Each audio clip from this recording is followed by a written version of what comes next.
Halo pemirsa, akhirnya setelah menunggu lama sejak pertama kali diluncurkan di bulan November tahun lalu, akhirnya hari ini otomotif berkesempatan untuk mencoba pertama kalinya Suzuki GSX-R 150. Motor ini secara basic memiliki mesin yang sama dengan Suzuki Satria F150 terbaru dengan teknologi injeksi bahan bakar. Mesinnya DOHC 4 klep 150 cc.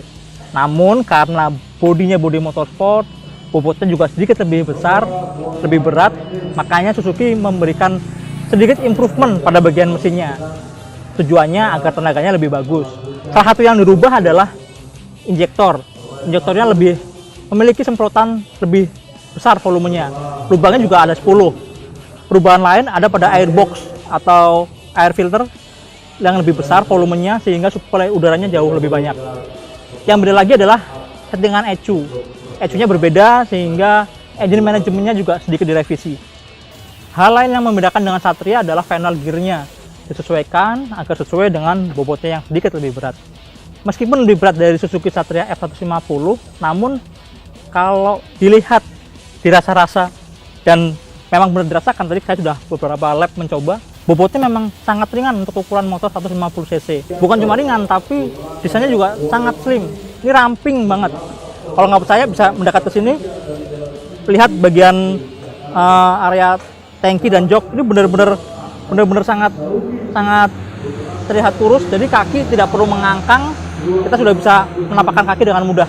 Saya yang tinggi badannya hanya 165 cm aja bisa dengan sangat mudah menapakkan kaki di motor ini. Tinggi joknya hanya 785 mm. Saya yang tinggi 165 cm bisa menapakkan kaki dengan sempurna. Fitur lain yang menarik pada motor ini adalah lampu-lampunya sudah LED. Headlampnya sudah menggunakan tipe LED. Namun sayangnya untuk lampu sen masih menggunakan bokalam biasa. Begitu juga dengan lampu belakangnya. Teknologi baru lagi yang disematkan di motor ini adalah sistem starternya, yaitu menggunakan easy start system. Dengan sekali pencet tombol, maka motor starter akan terus menyala sampai mesin hidup. Teknologi terbaru lainnya yang tidak ada di motor sport 150 cc lainnya adalah keyless. Sistem kunci starternya tidak menggunakan kunci, tapi cukup main putar. Nah, di sini ini ada tombol yang bentuknya mirip seperti putaran kompor gas ya, tapi bukan untuk nyalain api, ini untuk nyalain mesin. Yuk kita praktekkan seperti apa caranya. Nggak bisa nyala. Ya? Lah, ada di situ kuncinya. Nah, jadi kunci ini bisa terkoneksi ke motor dalam jarak 1 meter. Makanya tadi saat awal waktu Aan umpetin belum bisa nyalakan. Nah, seperti apa cara menyalakannya? Ayo, mendekat. Setelah kunci stang terbebas, untuk mengaktifkan sistem starternya, kita tinggal pencet sekali lagi, lalu langsung putar ke tombol paling kanan. Setelah lampu menyala, aktif, speedometer juga akan langsung menyala. Setelah itu, starter bisa langsung dipencet dan mesin bisa langsung hidup. Nah, An, ada apa aja An di speedometernya An? Ayo kita lihat fitur-fiturnya An. Nah, paling atas tentu saja ada tachometer nih. Tachometer ya, coba yang kita putar ya. Kalau di gas ini bisa mentok-tok sampai 13.000 rpm. Oh ya? Ya, limiternya di sana. Pol. Berapa? 13.000. Go, coba. Mentok. Gila kan? RPM. Nah, bawahnya tentu saja ada speedometer, Ya. ada jam, gear position, kilometer. Ya. Nah, di sini ada macam-macam nih. Ada odometer, trip A, trip B. Tripnya ada 2 ya. Ya. Terus ada konsumsi bensin, kilometer berapa konsumsinya. Nah, ini tadi odometer. Oh ya, ini ada shift light ya An ya. Ya, itu juga ada seat light. Shift light di sini. Ini memudahkan kita untuk menjadikan patokan saat akan berpindah gigi. Ya. Anak kuncinya juga dilengkapi dengan transfer back system. Tinggal pencet, maka secara otomatis lampu sen akan menyala. Ini akan sangat memudahkan saat kita mencari motor di parkiran yang kadang-kadang kita lupa meletakkan di mana. Jarak untuk transfer back system ini bisa berfungsi, bisa aktif dengan jarak kurang lebih 20 meter. Nah, pasti pertanyaannya adalah bagaimana caranya membuka tutup bensin? Karena di sini ada rumah kunci nih. Nah, anak kuncinya di mana? Ternyata anak kuncinya ada di sini. Si kilas ini kita putar sampai tombol di sini, lalu kita tarik. Ketemu deh anak kuncinya. Bisa buat membuka tangki, juga bisa digunakan untuk membuka jok belakang. Gantian dong, Lah. cobain. Nah, belum nyobain? Belum. Aku udah duluan, dari mana tadi muter-muter. Ya, Mau gantian, nyobain. Oke deh, silahkan. Dari tadi nungguin juga lama.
Dan akhirnya saya berkesempatan mencoba Suzuki Gesek R150 ini.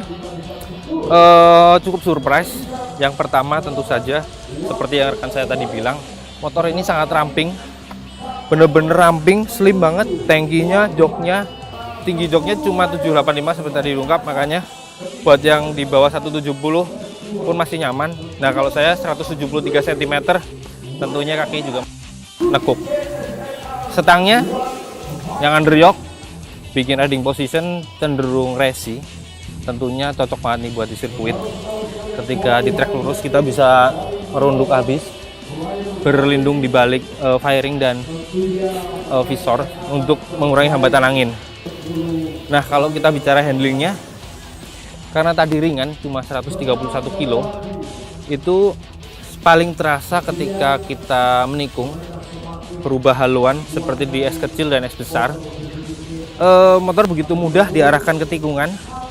Di dalam tikungan juga tetap diem karena redaman suspensinya saya rasa sangat pas buat di sirkuit. Lihat saja belakang, baik compression maupun ribbonnya untuk saya sendiri yang punya bobot 63 kg cukup lambat.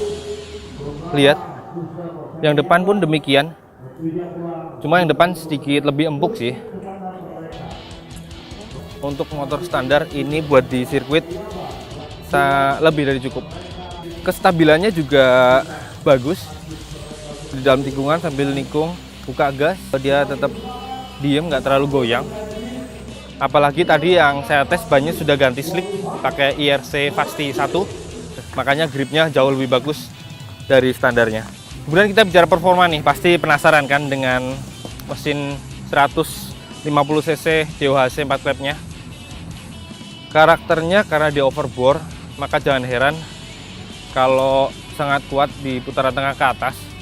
Dia akan kerasa dorong di atas 6000. Terus kalau dipaksa memang dia akan bisa mentok sampai 13.000 rpm, terutama gigi 1 sampai 4. Hanya saja di atas 12.000 itu powernya yang keluar udah mulai drop. Jadi mendapatkan akselerasi yang cepat di 12.000 sudah ganti. Namun karena tadi saya juga pengen cari top speed 1 sampai 4, saya geber sampai 13.000 rpm, bener-bener saya mentok baru merebet. Nah, top speednya berapa? Tadi di sini ternyata maksimal bisa tembus 148 km per jam. Itu di gigi 6. sebenarnya belum pol-pol banget, tapi untuk angka dapat segitu 148 km per jam saya rasa sudah sangat bagus. Hal lain yang patut diacungi jempol, footstep-nya nih yang sudah model tekuk. Di tikungan kendati menikung lumayan rebah, namun nggak mudah menyentuh aspal, sudah cukup tinggi. Memang sepertinya di set oleh Suzuki siap untuk diajak rebah di sirkuit. Oh ya, tadi belum dengerin suaranya kan? Ayo dengerin nih.